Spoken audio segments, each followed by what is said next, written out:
Hey guys, welcome back to my channel. My name is Aditya and today we will be discussing about prediction using decision tree. So let's get started. So this is my Jupyter notebook in which I have created this project and I will be using the dataset as the iris flower dataset for this classification. Now, in order to run the first cell, we are again importing all the required libraries which will be used in this project. I have used this sklearn library and I'm importing tree module from it. So I've used the command from sklearn import tree and from TensorFlow import TensorFlow as TF and so on. So we'll run this.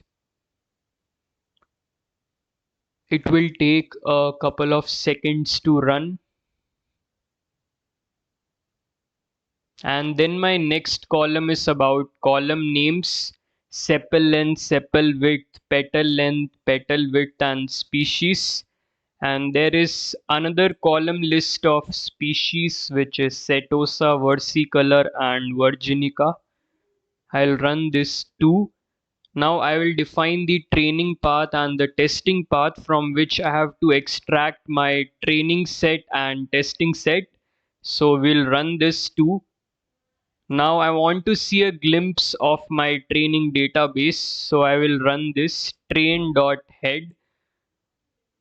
Now train.tail, and then I want some info about my database. So train.info. Run this. So four data types are float and one column is integer and my memory usage is close to 5 kilobyte. Now I'll run this train.describe for analyzing the statistical values. Count is 120, mean is this, standard deviation is this, max is this, minimum is this. Now I want to see the count according to the species.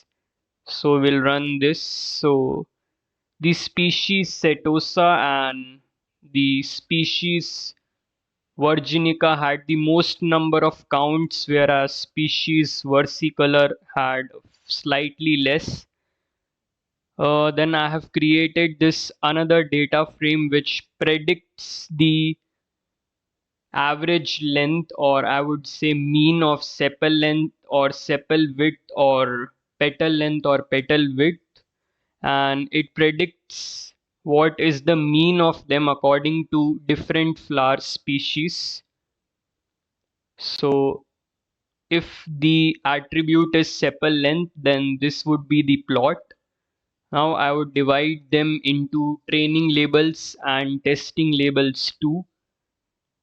Now the column of species is popped since we want this in the label set and we doesn't want the species column in the training set. Then I have defined this input function which would take input from our data frame. Then I've defined the feature columns, and here all since all the columns are numeric, therefore there is no need of using the categorical columns formula, so I have used only the numeric underscore column method. We'll run this too.